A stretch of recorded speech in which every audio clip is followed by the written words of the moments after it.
Today we're going to talk about something that's coming up here next month, and that is Radon Awareness Month. Primarily today we're going to talk about radon, what it is, um, why it's a concern, what you can do about it, and all that. So let's just jump right in. What is radon gas? Well, radon is a colorless, odorless, radioactive gas that naturally occurs from the decay of uranium, thorium, and radium in the Earth's crust. So, in layman's terms, it's coming from the soil. All right. It is naturally occurring in that you can't stop it, and it's everywhere. If you take a radon monitor outside and set it out there, you're going to get a reading of some sort. All right. And that's not a problem. What becomes a problem is if it gets trapped in the earth, it gets trapped in your house. All right. You have high levels seeping into your house. And that's why we do testing. And that's why we can tell how high the radon level is. Why is it a concern? Radon exposure is the second leading cause of lung cancer in the United States, right behind smoking. If you're a smoker, you have an exponentially higher risk of developing lung cancer from radon, all right? Part of the reason is, one, both things are bad for your lungs, but another important reason is if you smoke in your house, there's a lot of particulates floating through the air microscopically. And radon, when it seeps into a house, will attach itself to particulates floating in the air. And the more particulates you have, the more it's going to attach and the more that you're going to breathe in. So that's why radon for smokers is exponentially worse. All right. They estimate around 21,000 deaths per year occur from radon. And it's dangerous because it accumulates in enclosed places. You know, one of the building technologies that's improved over the years is how tight your house is. In other words, we don't have a lot of draftiness. All right.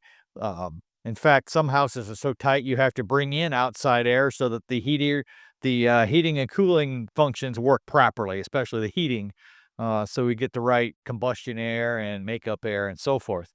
But because of that, houses don't evacuate bad air as much. They don't have as many air exchanges. And so radon can build up in a house more quickly in the newer tight houses than they do in an old drafty house. You have an old house with no or very little insulation in the walls, and you can feel air coming in at the windows or the outlets or the switches or wherever. Chances of having radon accumulate too much in that house are pretty slim. Ultimately, it depends on what's coming in underneath, but the more air exchanges, the more ventilation you have in your house, the better off you're going to be. So we talked about what it is. So how does it get there? Radon originates from the decay of radioactive materials. We talked about that previously. That is uranium, thorium, and radium, all right, in the Earth's crust. As that breaks down, it um, seeps in through soil, cracks in your concrete foundation. It seeps in through sump pits. If you have pipes coming up through the foundation, it'll seep through that. And so it also, besides just air, it can also enter in through water wells. Now, this is not as well known. You can get radon testing done on your water. It's expensive, and it's very uncommon to have extremely high levels that cause lung cancer. Because remember, lung cancer is where it's at with regard to the health effects. And so if you're drinking water, you're not getting the same effects as you are breathing it in. Now, if you have a shower and as water comes out with high levels of radon in it, you do get some that's airborne. But experts, the people that study this stuff, it doesn't typically cause near the same health effects as just direct air that you breathe in every day. So certainly something to consider, but not as much as just your air level in your house. So what are some of the factors affecting radon levels? Well, soil composition, geography, and local geology. For example, radon migrates through the I guess you would call it the weakest link in the soil, so the easiest paths, all right? And so if you have openings in the soil, a vein in the soil opens up. New construction can do that. If you live in a subdivision that's always growing and having new construction, and you think you have a low radon level, new pathways can be opened up geologically through excavation and new building. And so that's um, a factor in how much radon you have, and also the ventilation in your house, in a home, basement, or crawl space. This is not scientific, but I would say of all the houses we have tested over the years, and I would say we've probably tested 5,000 houses for radon over the years. When we have a crawl space that's vented, I can't ever remember having an elevated test. You still have some radon, but because it's constantly ventilated or ventilated well, you're essentially checking outside air and not and you're not getting that concentration into the house. Now, if you have a crawl space that's not ventilated, there's some out there like that. Well, that's different because you don't have those air exchanges going on to dilute the concentrations. So, how does this affect the body? What are your health risks? At this time, really the only proven health risk associated with radon is lung cancer. There are some studies that indicate long-term exposure may affect cancers in other parts, but that really hasn't been proven or there's no consensus on that. But radon produces radioactive particles that, when inhaled, can damage lung tissue and increase the risk of lung cancer. Over time, the damage leads to mutations in cells, which eventually result in cancer. So you breathe this in, and as it breaks down, it releases an alpha particle that damages the DNA in your lung cells, which can create the deformities, the mutations, and lead to the risk. As mentioned before, smokers are at a higher risk of that because, one, you're already damaging them. You're already reducing your immune system's response, and then you throw radon in there, and that even causes problems even more. So how do you know if you have it?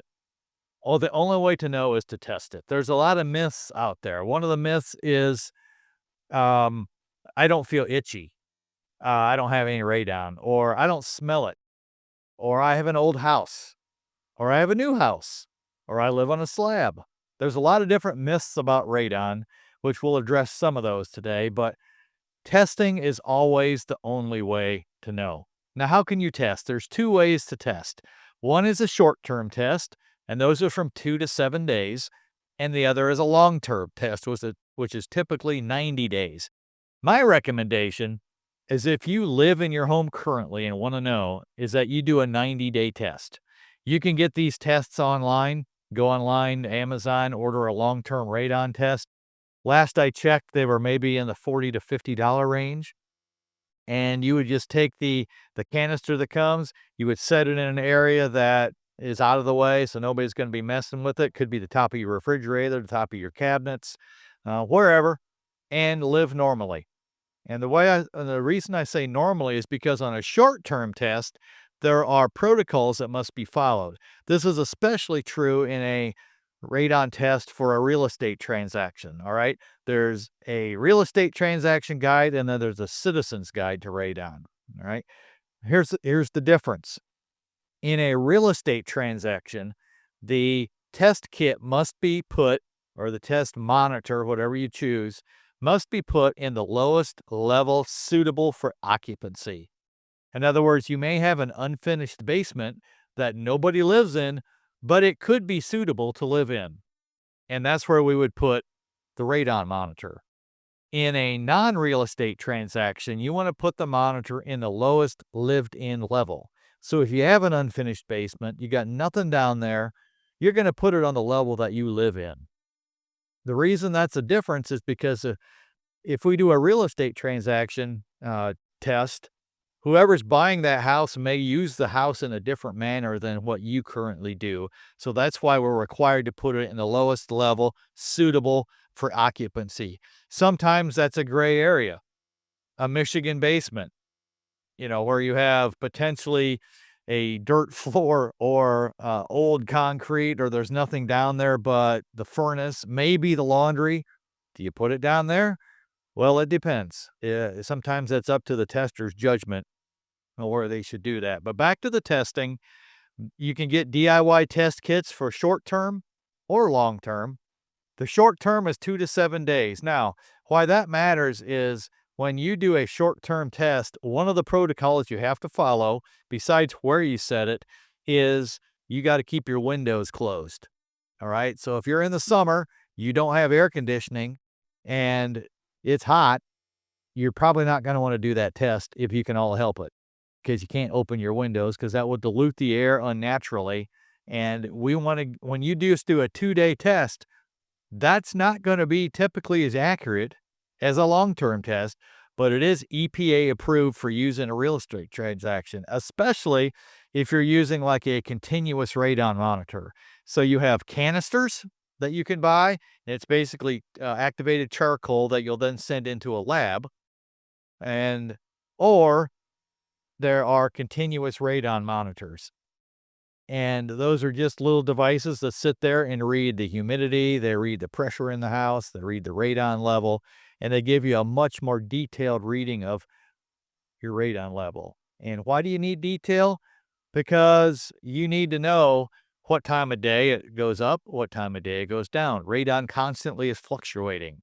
And so if you just have a static test going on with a uh, activated charcoal canister, you don't know if some of these things happened to affect the test results. Did somebody open windows? Did a storm system come through and unnaturally create negative pressure on your house? If the barometric pressure drops dramatically, that's going to affect the radon level. It drives radon into your home and can create a high reading when there really isn't a problem. And so that's why I would recommend always in a short-term test using a continuous monitor, and that's going to give you the most accurate results. If you're just doing this on your own, then an anomaly like a storm, it doesn't matter as much because it's going to average out and you're opening your windows anyhow. So short-term test, you got to follow the protocols for short-term testing. 90 days, you're not going to have that kind of requirement. So when to test, it's best to test during the colder months when windows and doors are typically closed, as this will give you a more accurate reading of what builds up in your home. Now, that may not be accurate in your situation. Maybe you open your windows all summer, all spring, all fall, and you even crack a window in the winter to allow natural air in. So whatever is natural for you is how you should test in a long-term test.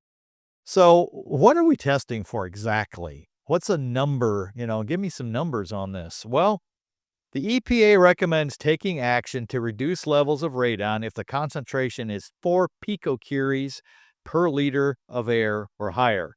A picocuries is a radiation measurement, and that's abbreviated by PCI slash L. So it's picocuries, PCI, divided by liters of air. And we want to go by a number 4. If you have a level that comes back at 3.9, that's considered acceptable. If it's 4.0 or higher, that's considered elevated, and they recommend that you take an action on that. Now, let's talk about real estate transactions and what that means. Number one, if you have a level of 3.9, 3.8, whatever, you're really close. And by the letter of the law, or there actually is no law, by the letter of recommendation, you don't need to take action. If you're a 4.0 or higher, they recommend you take action. Typically in a real estate action or a transaction, you will have somebody put in a remediation system, but it's not legally required. And that's important to know. Now, what happens if let's say your level comes back at 4.6 or 6 or 8, or what does that mean? Well, all it means is it roughly increases your chances by double as the numbers double. All right. However, just to give perspective, sometimes when you get like 4, that's equivalent to smoking. Now, I think if you were exposed to that over the course of a lifetime, it's equivalent to smoking a pack of cigarettes a week. All right. Which is pretty high. But we've had homes where you have readings at 45 or 60. We've even had them over 200. So imagine the risk that that creates for you. And if you're at 4 or 5 and you're worried about that, yeah, it probably should be lowered, but that's not near the risk that we can see sometimes. It's a relatively low risk compared to some of the higher numbers. So, for a comparison, the average outdoor radon level, remember I said it's naturally occurring, so you're always going to get a reading somewhere, is zero point 0.4. So, if you just move the decimal one place, 10 times the outdoor average is what the limit is inside. Remember, we talked about it builds up in homes, and that's what we're testing for. So if you're at 4.0, you're roughly 10 times the outdoor limit, but it's still relatively low compared to some of the readings we can get. Now, we'll touch on this in a little bit more. The area of the country Indiana is in zone 4 as far as there's 5 zones. All right. Like, down south, Arizona, Florida, you're gonna be in a really low zone chance of radon. They got a lot of sand, especially in Florida. The preponderance of radon is low. We're in zone 4, whereas 5 would be more the Northeast corridor, Pennsylvania, New Jersey, Connecticut, and those areas there where you're more likely to get a 200 reading or something like that. Radon was first discovered in the 40s in uranium mines in Pennsylvania, where miners, perfectly healthy young men, were developing lung cancer and dropping dead. And so those areas through Pennsylvania, New Jersey, and so forth typically have higher levels than we do here, but we do in Indiana. We still do. We're relatively high in the radon way of things. And so you definitely should get your home tested whenever you think about that, or when you have if you're buying one, definitely. But even if you live in it, you want to know what you're living in. If you live in the basement, you have an even higher chance because the lower to the ground it is, the more concentrated the radon is going to be. This is not scientific, but in general, if you have a 2-story house with a basement, whatever level you have in the basement, it's gonna roughly reduce by about a third as you go up. So if you have a level of 9 on the basement, you might have 6 on the main floor and 3 on the top floor. So it's kind of a rough guideline on what you might see on your radon concentration. So if you do a lot of living in the basement, somebody sleeps down there, family room down there, whatever, definitely want to get it checked, but it can be everywhere. So don't go just by that. Well, let's talk about what you do about it if you have a problem. Let's say you have a test, it comes back, it's above 4.0, you want to get a mitigation system. Radon mitigation is simply putting in a system to evacuate the radon. And essentially, it comes down to you're depressurizing the house. Part of what drives radon into a house is the negative pressure on a house. So you have radon through, you run an exhaust fan. Where's that getting the air? Well, it's getting the air from the house. Well, how's that air replaced? Well, it's getting sucked in through something, through an opening in the house. And so that sucks in radon. So any negative pressure on your house will do that. And so if you put in a sub-slab depressurization system, that's going to depressurize the house and allow radon to naturally flow to a pipe system that goes down through the basement floor or into the sump pump or through a slab floor. And that will draw the radon because you have a fan in line of the pipe, which is constantly pulling. All right. So putting in a depressurization system, sealing any cracks and openings, any radon mitigator that puts in a sub-slab depressurization, easy for me to say, depressurization system is also going to seal slabs and openings, could be around the perimeter of your basement, perimeter of your home. They're going to increase ventilation. If you have a sump pit with drain tile going to it, that is an excellent area to put in a radon mitigation system because in that case, the fan essentially is drawing air through all the pipes around the perimeter of your home. And that's a very effective way to mitigate radon. So what's the cost of a radon mitigation system? Typically, and our company does not do radon mitigation, but typically the prices we see vary from around $800 to $2,500. And this depends on the size of the home. It depends if you have sump pump. It depends on your foundation.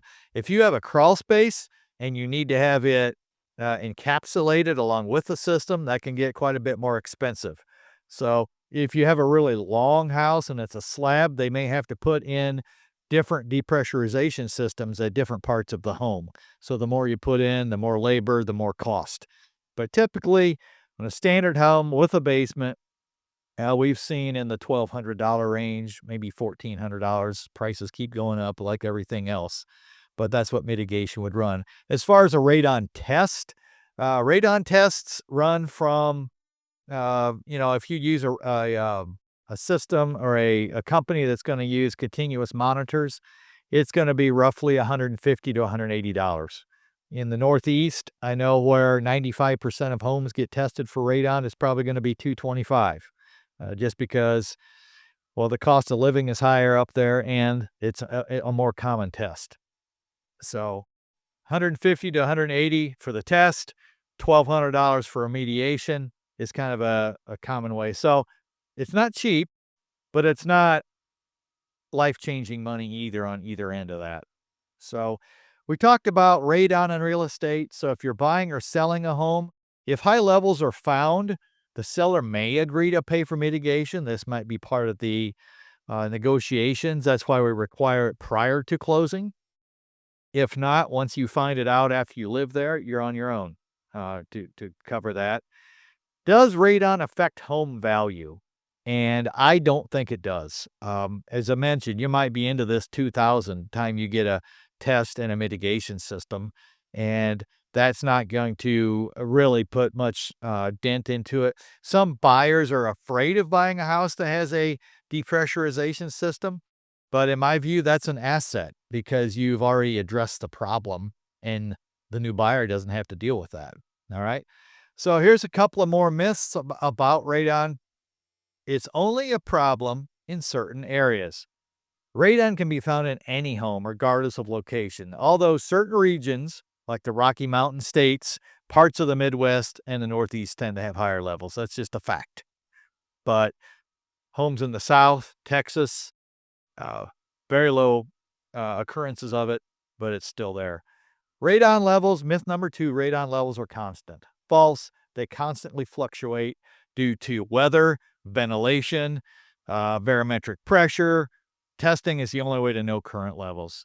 3, radon mitigation is too expensive. We just covered that. We talked about how much it is, and it's affordable and can greatly reduce your health risk. So, steps you can take today: pick up the phone, give us a call, get a test ordered. We can come do it. The test will take 48 hours, and you will have results that either give you complete peace of mind or can give you the action needed, the data needed to take action to reduce it, which is relatively easy as well. So it's not something to be afraid of. It's something to take seriously, not something to be afraid of. And if they're high, we recommend getting a professional to take care of it. If you're pretty handy, there are times you can do it yourself. There's information online on how to create your own radon mitigation system that you might be able to do that. So just to summarize, radon is colorless, odorless, and it can lead to serious health issues. Testing is easy and inexpensive. Mitigation is very effective at reducing the level of it. And if you have any concern about this, I would suggest calling us, doing your own research, and then you can go to the EPA site on radon information to get more data to help you make your decision. So, thanks for listening today. Look forward to hearing from you. Please share this podcast. You are our best advertiser, and the more you share it, the more it helps us, and we'd appreciate it. We appreciate listening, and have a great day.